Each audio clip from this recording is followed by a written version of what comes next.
Still participants. Yeah, that's okay. And now I got the cursor over here. Okay. Oh, perfect. Good. Ladies and gentlemen.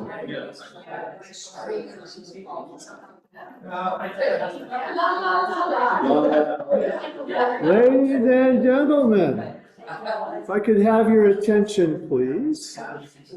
I want to introduce Michael Behrens from the Land Conservancy. He's a board member. He'll be making the presentation, and you think... Robin Denson might show up with some additional information if you have questions at the end. Great. So, thank you very much. It's all you. Thanks for having me. Can everyone hear me? Yes. Okay, great. So I am coming today wearing a couple different hats, and those hats are that I am a member of the Gig Harbor and Key Peninsula Land Fund, which is now a subcommittee of the Great Peninsula Conservancy. I am also a board member of GPC, or the Great Peninsula Conservancy. In my day job, I'm an ecologist. I'm a faculty member at PLU. I know you have at least one or a couple members here that are also faculty members. So that is my day job.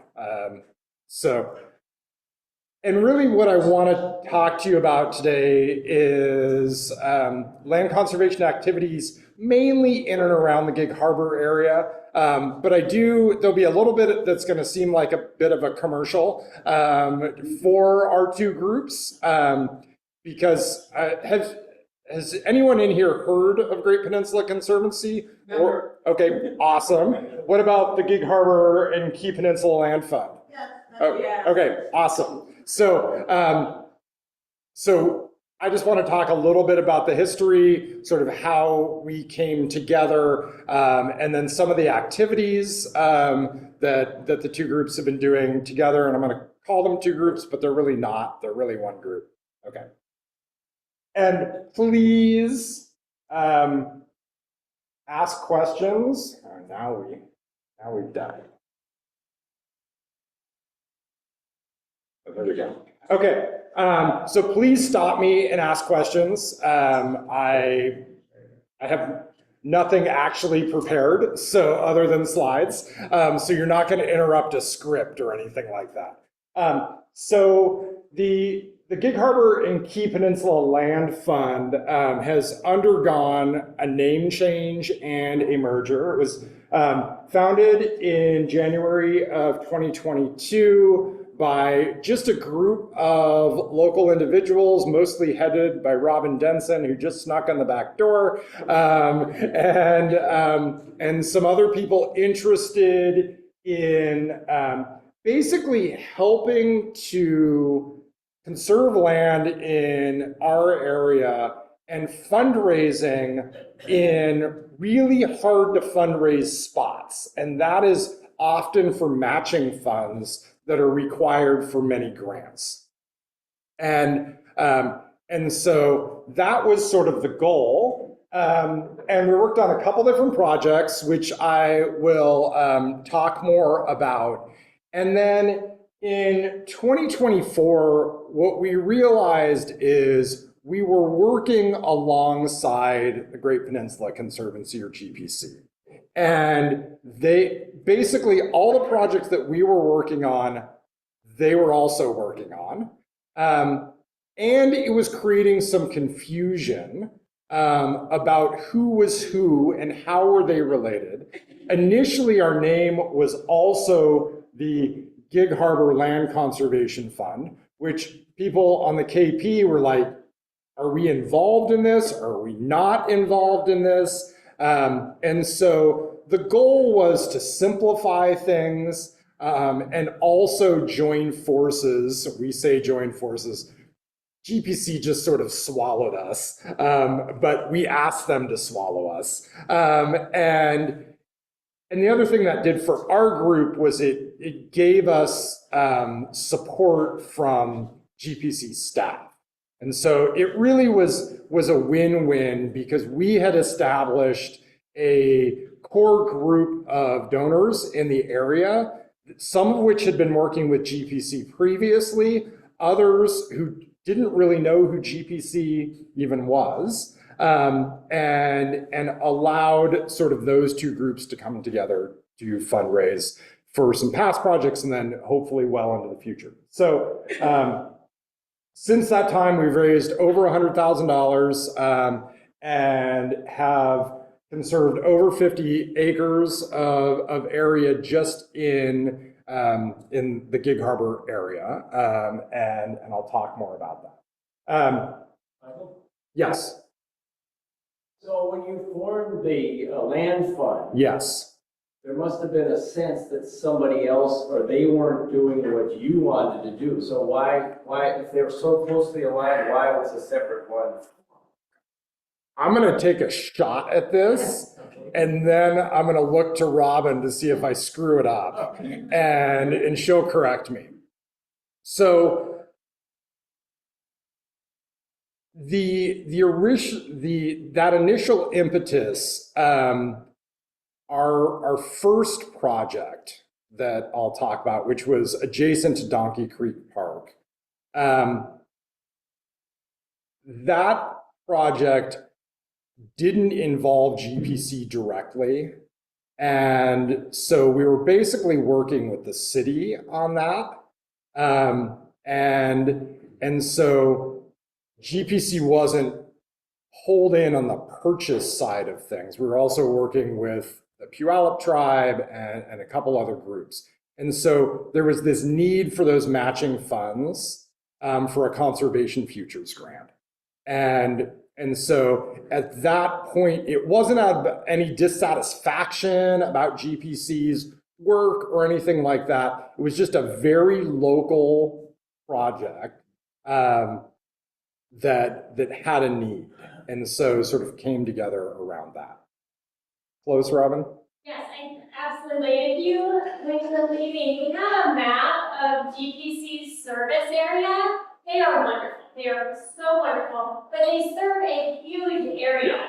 And as you all know, if you live in the Key Peninsula area, we've just experienced, because there's so much development here, land is just being grabbed up so quickly. And so I think the citizens like myself and Michael and others, there's a little bit of, let's add some capacity to groups like GPC or PenMed or Nisqually, whoever it is, to really lock in the properties that are environmentally important here before they're lost forever. And if you've seen in the papers, a lot of the developers just can come in cash, right? There's no way nonprofit groups are going to be able to compete with that unless they also have a bucket of cash to say, we can jump right in and match these dollars and conserve this land forever. So our objective was to come up with kind of this conservation chest of money just for our area, and GPC was wanting to do more in our area anyway to combat, all of the development in some of the critical areas. So now we're able to add to their capacity just for this area, and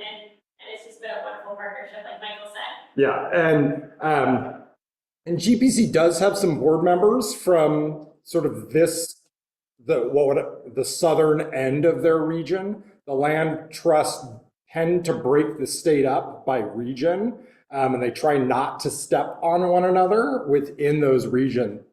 And there are staff that are focused just on this area as well, but they didn't have the same fundraising sort of history and apparatus in this area that they have, say, when you start getting up into sort of Holsbo and Silverdale and Hansville, sort of the northern part of things. So that was sort of the impetus. But both groups ultimately are about conservation in perpetuity.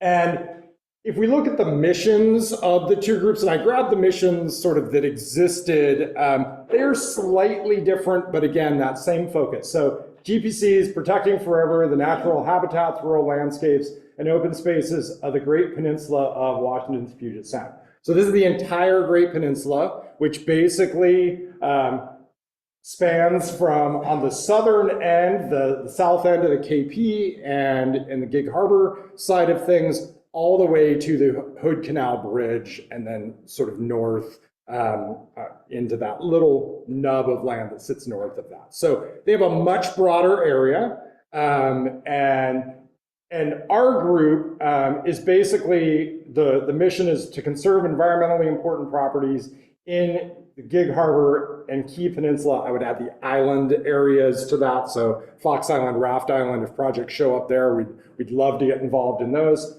Basically to retain critical habitat for wildlife, ensure everyone has equitable access to open spaces, and retain the beauty of our natural environment. So one thing I'll point out is basically all of GPC's work has some aspect of public access. We are slightly more committed to that. And when I say that, I'm not speaking sort of negatively about GPC. Some of their properties all of them have access to the public, but often it's like a day or two a year because there's a landowner who doesn't want people all over their property. In our case, we're often fundraising for that matching funds for grants that actually require regular public access. And so that is just something we are committed to. GPC knows that if we're fundraising for something, it's going to have a bigger public access component to it. So these are all GPC holdings within the Gig Harbor and Key Peninsula area. I don't see 1,000 acres on there. It is not. Let's put a pin in that and come back. Okay. That's going to be a dream conversation. Yeah, okay. So these are things currently held by GPC in one of two ways, and I'm going to actually talk about those two tools in just a second, but I just want to point out they do have a decent footprint in our area, and there are additional things that are in the works in some of these areas as well. And one thing I'd like to point out, especially if you look at something like Falusi Bay here, you see a bunch of like conjoined green boxes. It's because there are a lot of different phases in there. We have some hopes that one will continue to grow as well. So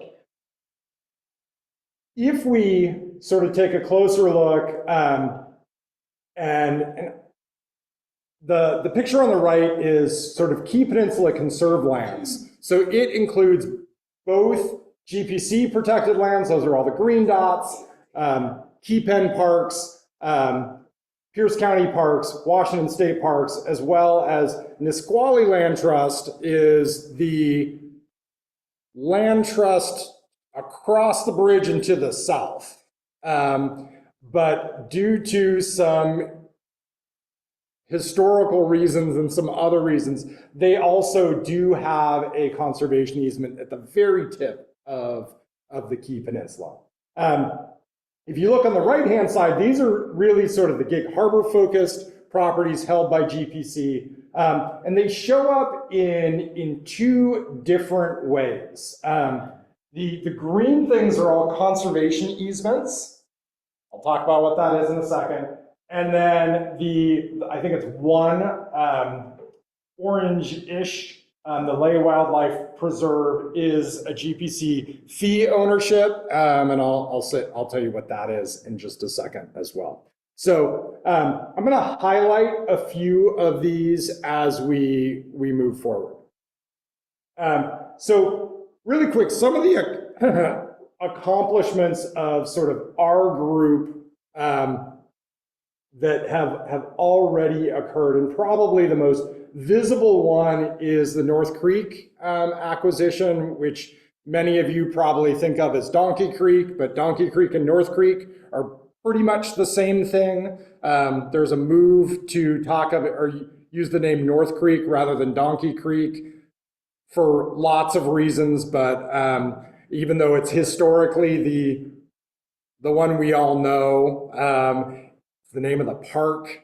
It's a little bit weird that the conservation area surrounding the park is all North Creek, but that is just due to a movement away from a name that's focused on the logging history of the area rather than sort of a geographical name.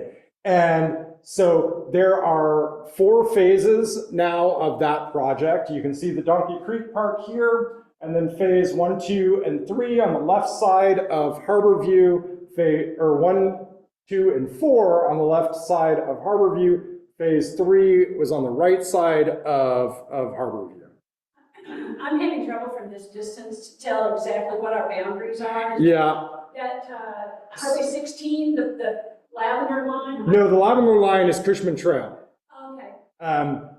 And so basically it is Harborview to Cushman Trail on the ones on the left. So phase 1, 2, and 4. The carved out area is privately held land near Puerto Vallarta. If you're looking for a reference. And then phase 3 is on the hill up above Donkey Creek Park. So our group participated in the acquisition of both phase 3 and phase 4, phase 4 being the most recent. GPC was involved in phase 3 directly. Indirectly, they are, I guess they're still directly involved because they hold the conservation easement on some of this land as well. I keep using that term. I will define it eventually. So we've also contributed to the Lavender Farm conservation project through Key Pen Parks, and are working on a couple other projects with GPC right now. Our other goal is to continue to build a conservation chest. We often, or go ahead. Where exactly is the lavender farm? Yeah, that's what I was gonna ask. There's 2 lavender farms.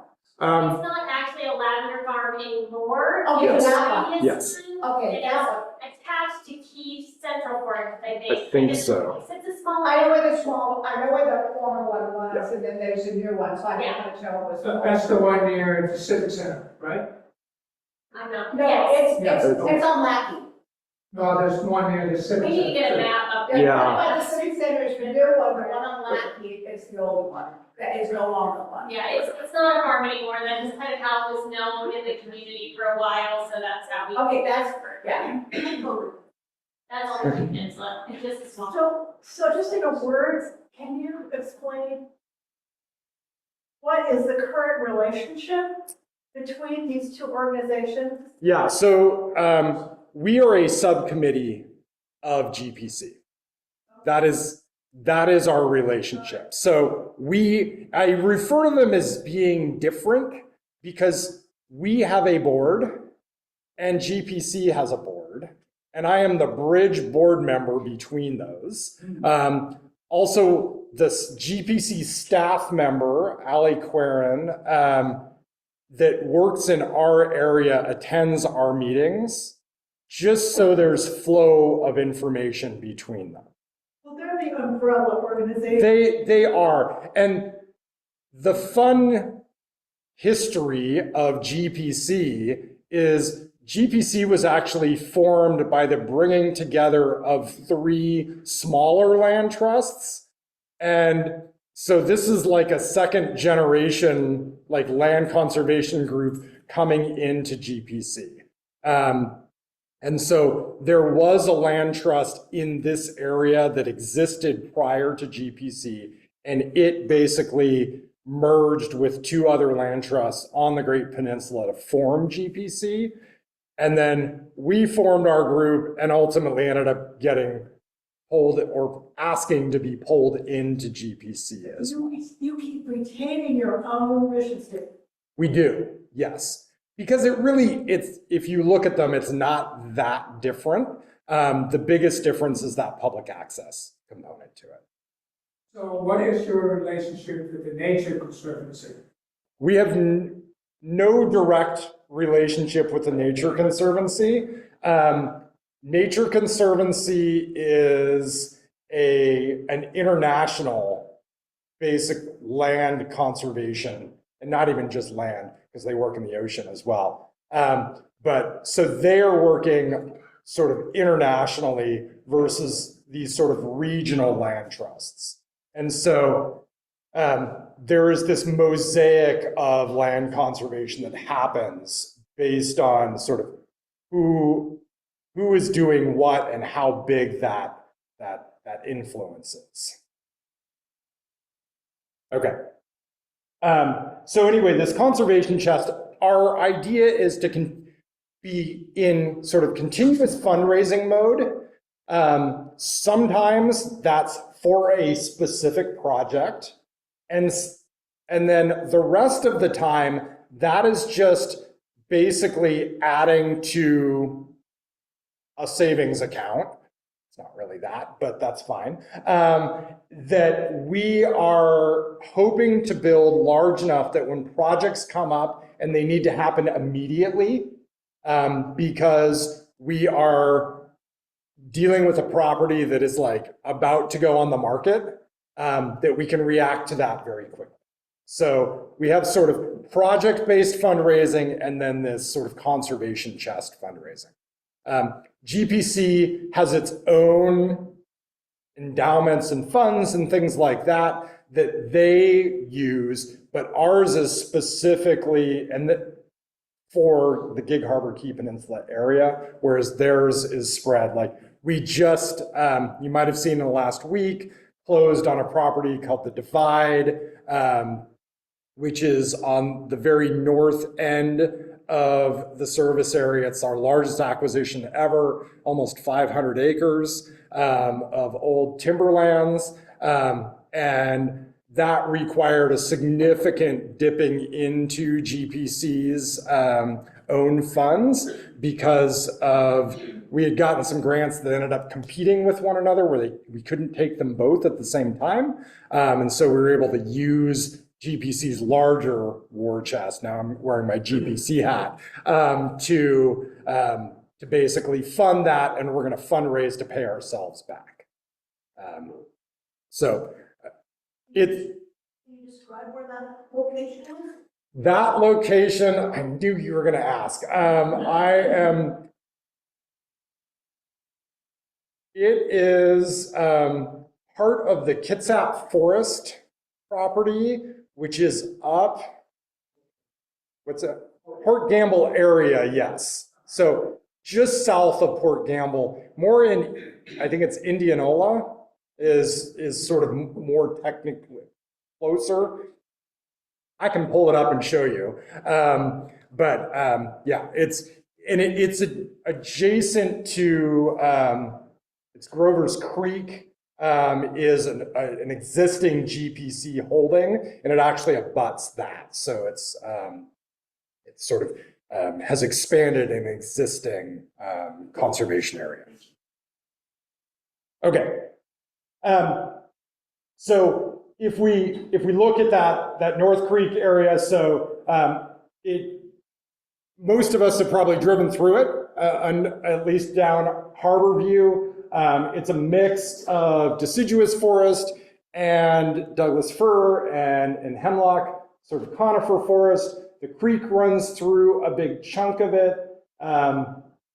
And some of it, at least phase 3, was an old home site, was slated for development, actually platted for a 14-home development.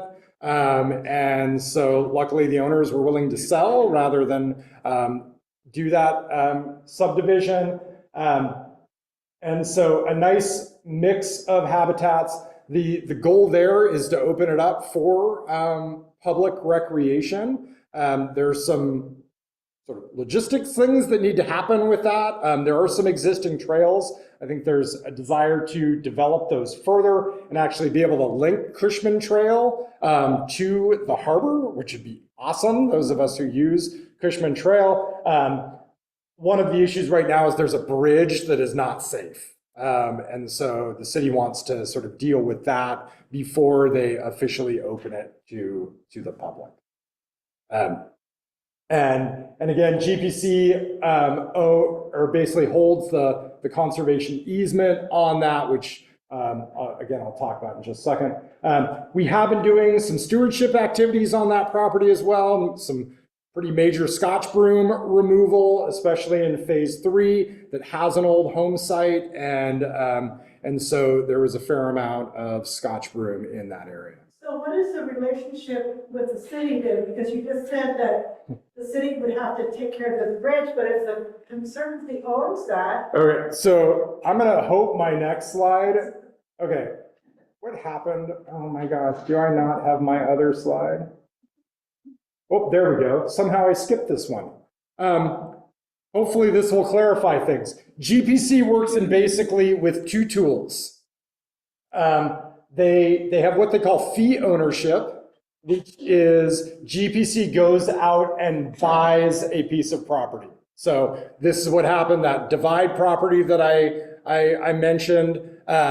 We went and basically grant wrote and did fundraising and came up with, I think the final purchase price was $6.2 million. And basically bought that land from Rainier, the timber company. And so that is what we call a GPC fee ownership property. The Lay Primrose Reserve here in Gig Harbor is one that GPC purchased. So the other thing the other tool is to hold a conservation easement. And a conservation easement is very simply a legal agreement between the landowner and GPC that limits the development of that property. And the limits are negotiated, and basically GPC monitors those areas for compliance. So the North Creek properties, and I'm not sure if it's all of them, but it's at least a couple of them. GPC has the conservation easement. It holds that, meaning it is the one that holds the landowner, the city, to make sure that they are following the stipulations of that agreement. If they don't, there is an intervention process. We go through this somewhat regularly. Now I'm wearing my GPC hat again, of talking to the landowner, basically identifying the problem. There was an example recently where there was a tenant on the land who moved some livestock into a wetland area and then moved some equipment into that area as well. GPC basically, and their regular monitoring, saw this, reached out to the landowner, who reached out to the tenant, and there were some discussions that went back and forth. We're going to leave it at that. And basically got those livestock removed. Landowner built new fences, got that equipment out of there, and the wetland is back to being sort of So wetland. it's only in this case because the city is the landowner. Correct. So most of the conservation holdings in the Gig Harbor area right now are conservation easements. They are not fee properties, at least from a GPC perspective. Someone owns them, and that someone is committed to conserving the land. GPC is just the one basically watching. Does GPC pay some money for the right to do that? Yes. Yeah. So that is the other fundraising side of things, is that often that costs the landowner money or GPC money directly to take on that conservation easement. One of our hopes is that with that conservation chest, we can help subsidize that process so the landowner is not having to pay to basically set up their conservation easement. And that would hopefully make it more desirable for folks to do that. Okay, so I don't know why I skipped that slide earlier. So here's 2 really good examples of conservation easements in our area that you may or may not know about. So one is Zamal Homestead Park. So GPC holds the conservation easement on Zamel Park. So it's highlighted in red. I've got a map that I'm going to show you that I've marked up a bit. You do notice there's some white circles in the middle of that. I'm going to show you what those white circles are, and this will help you understand what a conservation easement looks like a little bit more. But basically, GPC holds a conservation easement on 75 of the 98 acres of the park. And who owns it? PennMet Parks owns it. So it is a PennMet Park, and GPC holds the conservation easement. And basically, the goal of both sides is to protect basically ponds, wetlands, meadows, and forests that are not actively like the ball fields of the park and playgrounds and things like that. And so I just pulled the Zamel map off the web. And so this is the boundaries. So Chapman Drive, 78th, 104th on that north side. There's no road on the other two sides. So if you've ever walked the trails of Zamel Park, you're walking generally in the area where the conservation easement is enacted.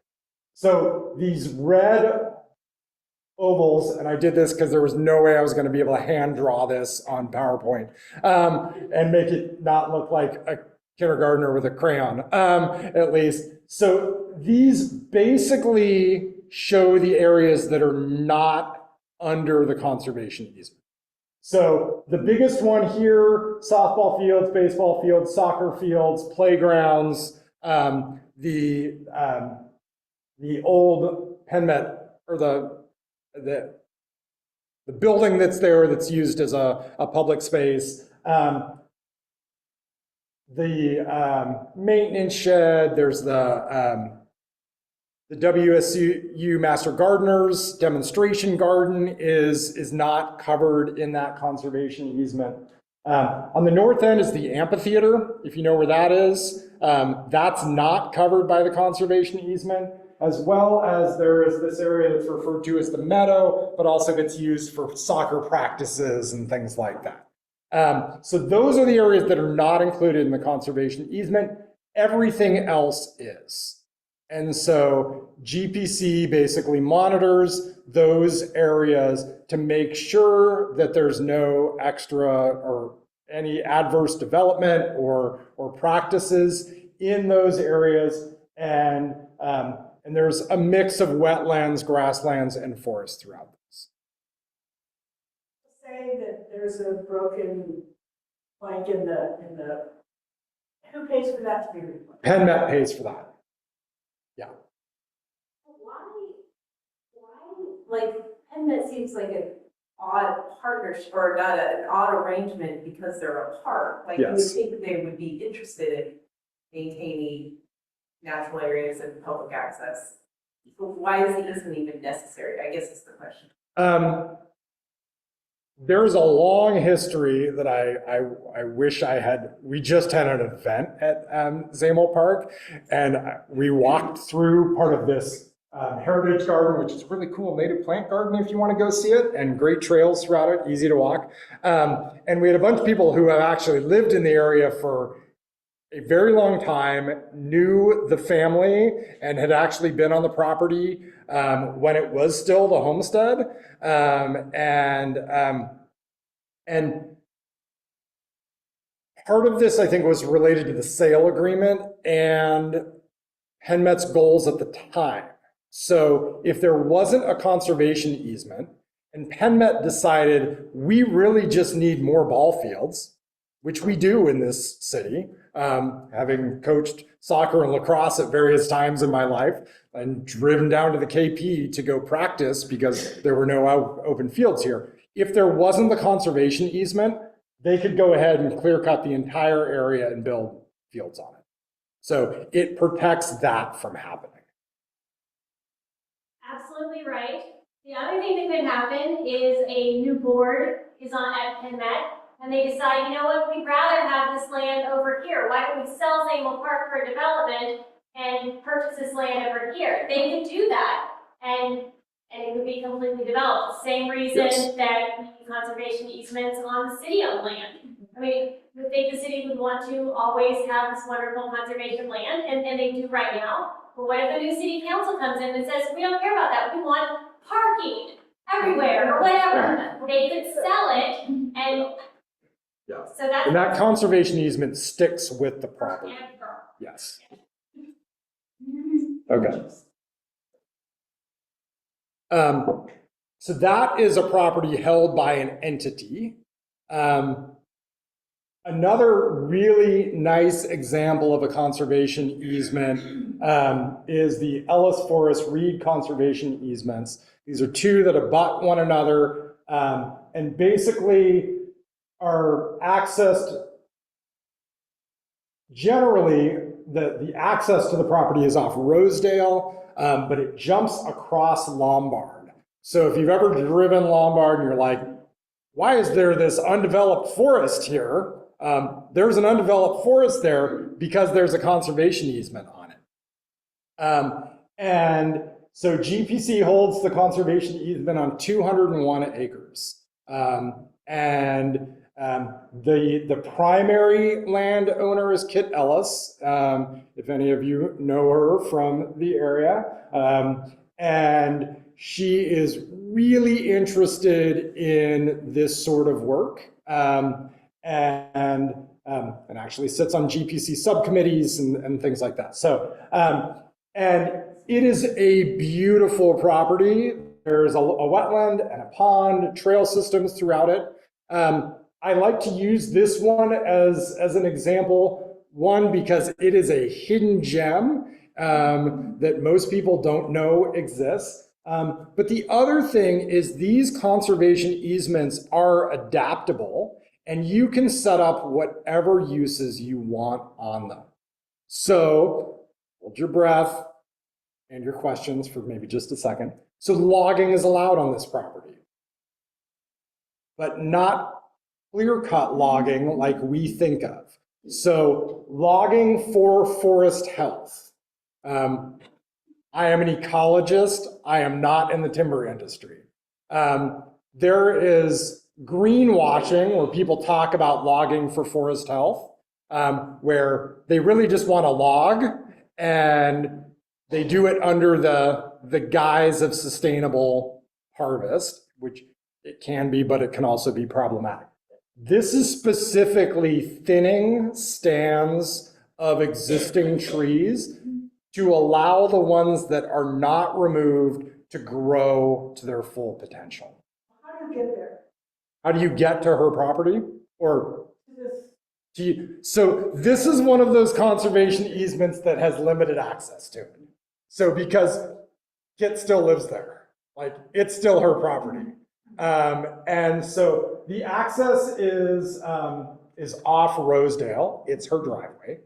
And it's completely unmarked. You wouldn't even know it's there. So that trail there is actually not accessible to people. correct. I think it says no trespassing on Lombard. Yes. On the property. Yes. It does. Public access is a double-edged sword. It is great. And this is why many GPC properties have no trespassing signs on them. Public access is granted on sort of per occasion uses because of the principle of it's sort of adjacent to what we call tragedy of the commons, that a commonly held resource usually falls into disrepair. If you let the public on it, not everyone is an awesome user of public spaces. And so we are trying to often keep people from going in and harvesting, say, salon, or dumping trash, or cutting Christmas trees, or firewood. And so, and having said that, Kit loves having people on her property. Not unannounced.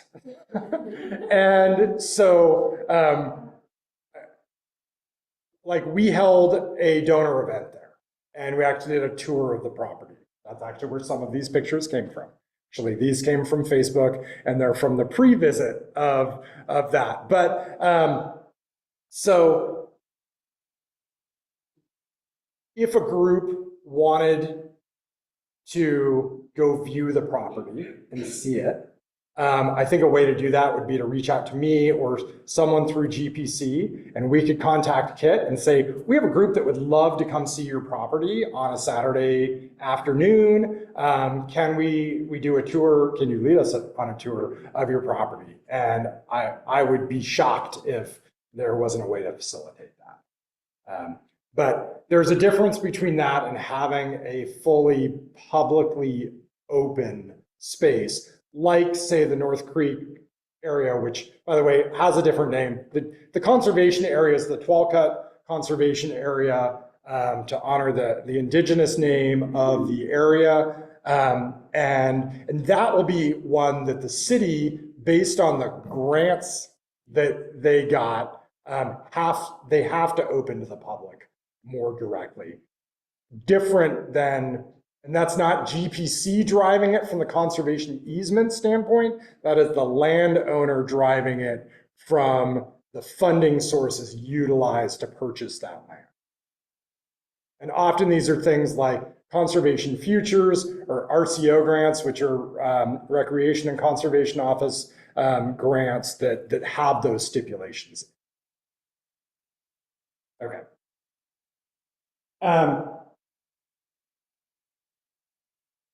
Some of these other ones, like some of these other conservation easements, like the Willachet Estuary Conservation Easement, I didn't want to take up a ton of time talking about all of these, but that one actually does have a small park associated with it that is publicly open.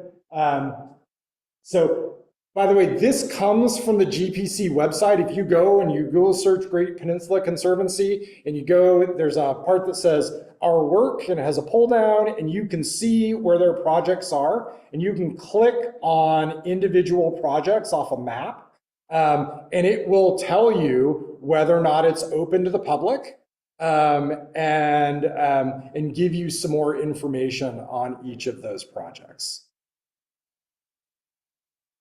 Okay, so I know I've been answering a bunch of questions. I'm happy to answer any more, and I'm going to come back to the 1,000-acre woods question, which I sort of knew was coming because people always ask about it, and I'll give a quick spiel on that. 1,000-acre woods is the gem of Gig Harbor that we all in the land trust world want to see either purchased or put in a conservation easement. The landowner is out of state and has development plans, and there is a hope to engage with that family, to talk to them about possibilities. I think the underlying belief, and I'm going to speak for the family who I've never met, but the underlying belief is there's probably not enough money to purchase it from them to make it worth their while. I am of the belief that's not true. So GPC just spent almost $6.5 million on 500 acres of already logged land. There is money out there, both from donors as well as from agencies that are providing grant funding to make those sorts of purchases. So we just need to be able to engage with the family. And all of this work is about relationship building. So we talk about it in this very sterile sort of way, like the legal terms of things, and I will get to your question in just a second. Fundraising is about relationship building. Acquiring these lands is about relationship building. You need to find out who these owners are, who's interested in conserving their land via either tool, either sale or conservation easement, and then figuring out what are their needs and what are their desires for their property that's often been with them for long periods of time or has great monetary value, and figuring out how to honor those things in any agreement moving forward. So 1,000 Acre Woods is on everyone's radar. Luckily, the landowner up until now has been fine letting people on it as long as they don't trash it. And for the most part, I think people have been good about that. Things might be changing in that realm, but nothing has changed yet. And there are conversations going on within our group as well as GPC more broadly about how to engage with the family. And my guess is it's going to require some of us to get on an airplane and just go visit. So. How many acres are there really? And when did it start when people called 1,000 acres? I drive by it every day and I just call it that big place where people walk at the top of the road. When did it get this name? I have no idea. I've been here about 20 years and it's had that name at least that long. Yeah. Its neighbors, the Yeah. Bolton First and TV that started Harper Wildlife were the ones that told me about it. Okay. Yes, Yes. I would take my kids back there and we'd look for Yeah. It does not look like it's near 1,000 acres. Really? Yeah. People lived in 100 acres wood, so they call this the 1,000 acres wood.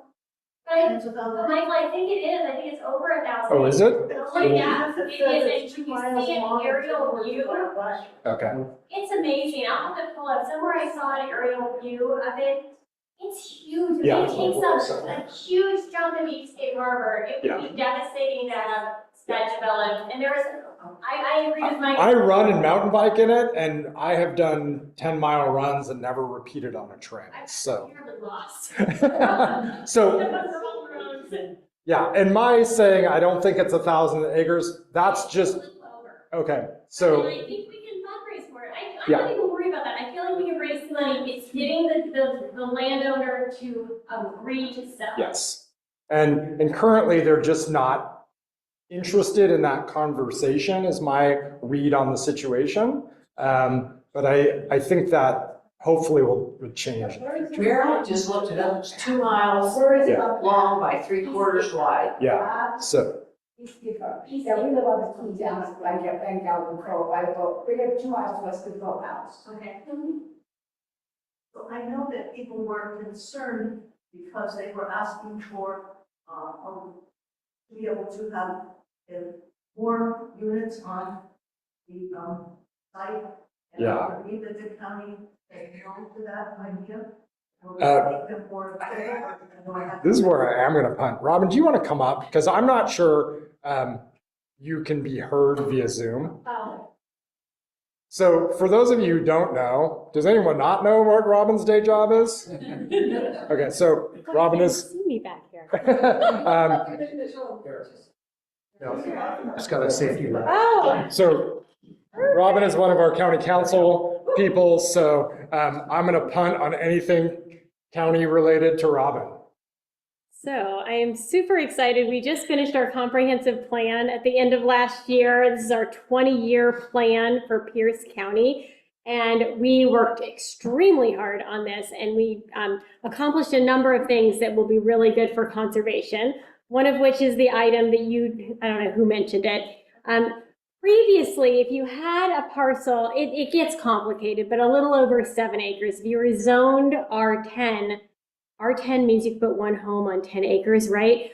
Well, in the history of Pierce County, somebody had the brilliant idea of doubling that bonus density. And there's a lot more to it, but with the Growth Management Act and our desire and the state's desire to have us limit sprawl into rural areas, one of the ways that we needed to reduce the amount of development capacity that we have in Pierce County in the rural areas was to get rid of this rural bonus density. So developers were not very excited about this, but we were able to do it. So now the 1,000-acre woods can only have a maximum of basically 100 homes on it. Before, with the rural bonus density, you could have 200 homes on it.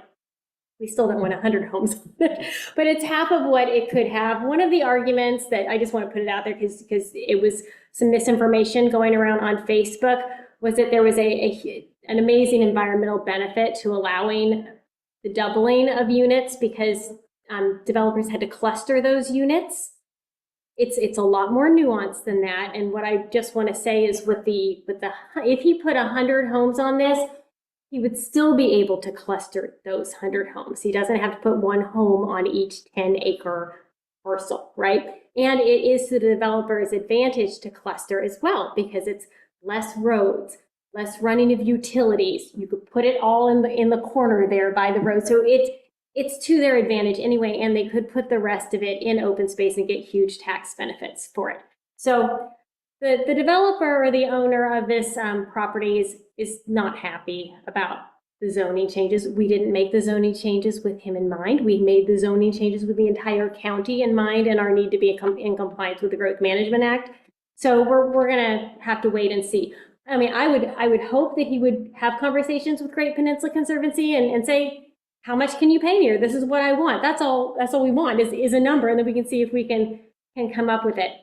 A couple other things from the comprehensive plan I just want to mention is the Purdy area. We were able to remove that from the UGA, as well as a number of other areas around Gig Harbor, again, reducing our development capacity. We did this in collaboration with the City of Gig Harbor. We said, City of Gig Harbor, here are your areas, your urban growth areas. These are areas you're supposed to annex at some point in the near future.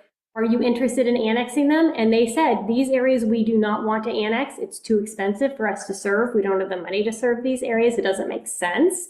And so we removed them from the urban growth area, which again, reduces the development capacity. And if you saw in the paper how Peninsula High School purchased all that land in Purdy, the impetus for that was our discussions. The developers saw the writing on the wall that we were going to remove it from the urban growth area. They weren't ready to develop it yet. They wanted to make the money while they could. So they sold it to the Peninsula School District, which I think is a huge win for the community. There's a number of other things we did, but the last point is that we committed to conserving that was a concession to some people on council, up to 100,000 acres of land throughout Pierce County. So we're going to be looking for ways. In fact, Michael, you participated in that land conservation plan draft, which we have not seen yet, but we're going to see early this year. And we're looking for some strategy. Where are those 100,000 acres? And then how can we figure out how we do that? So we're very committed at the county. We're trying to come up with tools and incentives for landowners to make some of their property open space. Like Michael said, how can we help them agree to conservation easements? How can we make it make sense for them? Because we understand they have interests too. And we just want to make sure that, we can work with everybody to accomplish all these goals. Yeah. So one thing I realized that we're stepping into a part of the conversation that I just want to be really clear about. Working for land conservation does not mean we're anti-development. No. We just want to make sure that if there are really good big chunks of land that we can go out and conserve, that we have a mechanism to do that. We realize there is a need for housing. There is no question about that. We would love for that to be done in a thoughtful way. I also know in our local community that some people have wondered why, say, the Gig Harbor and Key Peninsula Land Fund hasn't come out against developments. And my view on the reason for that is that's actually not our mission. Our mission is not to advocate against development. but to facilitate conservation. And so when you see conservation or development projects, and I know there's one very close here and probably close to some of your hearts. I used to live 2 houses down from Peacock Hill on 101st. And so that development is very close to where I lived for 15, 16 years. From a conservation value, that land didn't rise to a level of interest for a group like GPC. The owners never came forth to say. I was gonna say, I don't think anybody knew about it. Yeah. We weren't asked. Yeah, and the owners didn't come forth to say, hey, we're thinking about building on this property. Are you interested in purchasing it? Because often that is a conversation that happens as well. And so it is a fine gray line that we walk sometimes. And even within GPC, there's some disagreement amongst board members about the types of properties that we acquire. And like we're in the process of acquiring, hopefully, a working farm. And some people are like, we're not in the farming business. And we don't want to be in the farming business. But we also don't want this to sell to someone else that might make it something other than a farm. And so we're open to doing things like leasing back to small scale farmers with stipulations upon what they can do. We're okay with selective logging in some of these lands, which to some people seems antithetical to land conservation, but so many of our lands were previously clear cut, including this area that we're sitting in. And most of the trees around us are about 30 years old, or 40-ish now.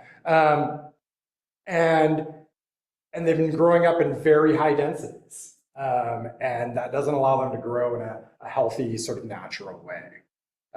So logging can be a part of that as well. You know, it's always seemed to me in Gig Harbor that organizations like this need to shape development.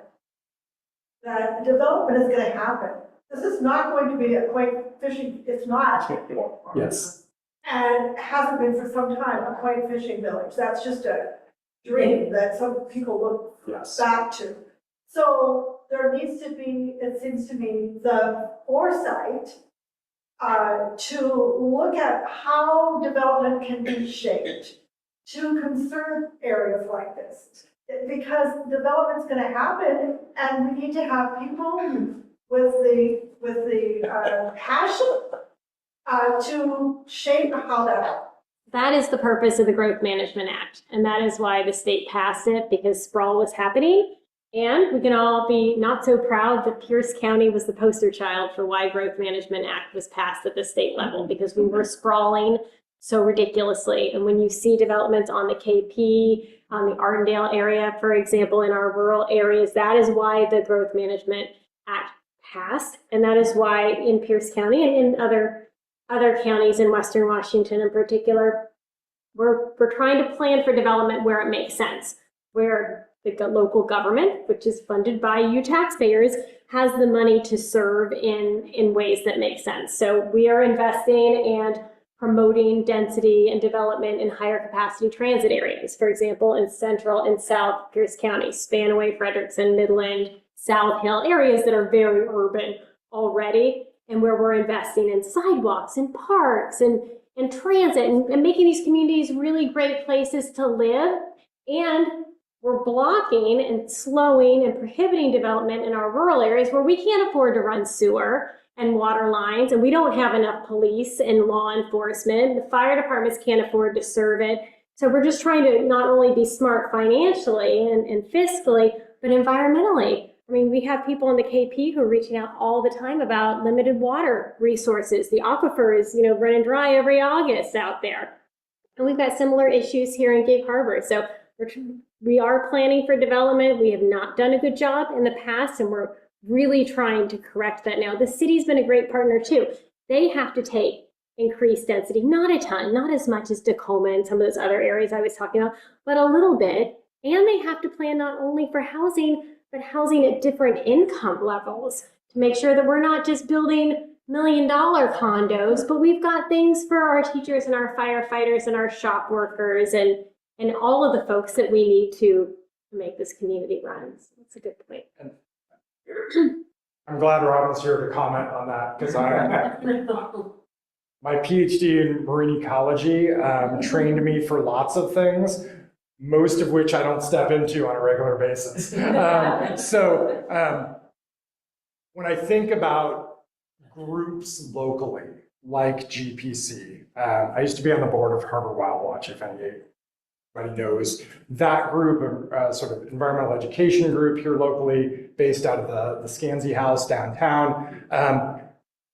In both of those cases, people in the community would come to us to ask us to advocate, to lobby local government for those things. Both of those groups are incorporated in the same way, and those incorporations, this is me as a marine ecologist attempting to talk about law, so if you're a lawyer, you can please correct me.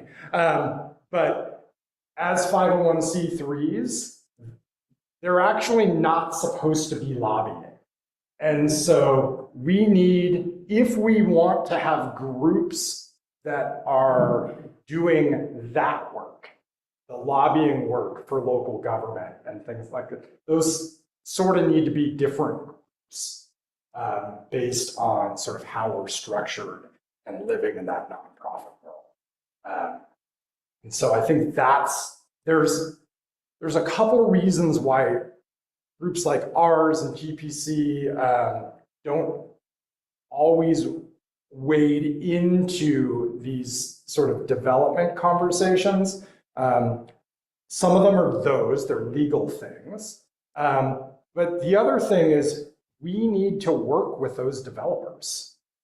So it's great if someone owns 10 acres that's family land that we can come in and facilitate a conservation easement or a fee purchase on that land. But if we're talking about 1,000-acre woods, we're talking about something generally owned by a developer.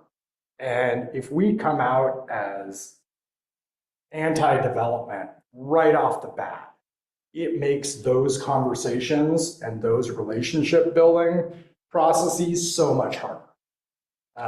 And so there is sort of living in that space in between the two that I think needs to happen. And it's frustrating because you would think that we would be the people that would be out there doing. I want to recognize that this is probably, I will continue to answer questions as long as people want to stay. I don't know what our endpoint is, if we have one. But I also want to recognize it's Sunday and everyone's got things, so I am not going to be offended if anyone gets up and leaves at some point either. So We're kind of at that point, Michael, but okay, if you're willing to stay and Yeah. answer more questions. I'm happy to stay and answer questions to the best of my ability. I know Robin snuck in the back and basically has some information on maps with GPC's holdings, some sign-up sheets if you're interested in getting any more information about our groups. Please feel free to wander back and take a look at that. I'm happy to stand up here and answer questions the best I can. Thank you. Thank you.